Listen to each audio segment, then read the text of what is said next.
Barchangizga assalomu alaykum. Bundan bir hafta oldin sizlarga yanvar oyida Allohga maktub yozdim va fevral oyida menda amalga oshdi va yangi maktub yozib qo'ydim dedim. Esinglarda bo'lsa, video relsimda bor. Qizlar, tegab aytsam ishonasizlarmi? Allohga maktubim, yangi maktubim 2 kunda ushaldi. Men bitta narsa 3 oydan beri qila olmayotgan edim. Ya'ni imkonim yetmayotgan edi.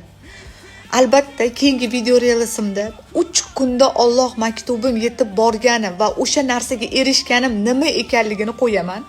Va hozir sizlarga iminni o'sha Allohga maktub yozganimda qay yo'nalishda yozganim va 3 kunning ichida qanaqa qilib erishganim haqida gapirmoqchiman.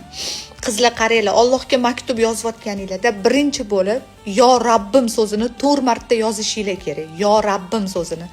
Undan keyin Allohumma inni asaluka so'zini, Allohumma inni asaluka, Allohumma inni asalukani yana 4 marta yozib, keyin sizlarni ichinglardagi barcha sizlarni qiynayotgan narsa, barcha xavotirlar, barcha qiynayotgan narsalarni yozib, o'zingizlar nimani xohlayapsizlar, o'sha narsani Allohga maktub tariqasida yozib, oxirida shu so'zni qoldirasizlar. Allohim, men hammasiga erishdim.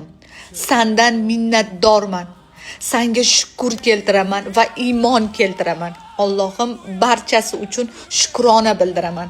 Maktubim bu darajada tez yetib borishini men kutmagan edim. Sen meni eshitayotgan ekansan. Sen meni tinglayotgan ekansan. Allohim shunday sizga belgi beradi. Men seni eshitmayman bandam, men seni tinglamayman bandam, mendan ko'proq yalin, menga ko'proq iltijo qil, menga ko'proq umid qil. 3 kunda erishdim.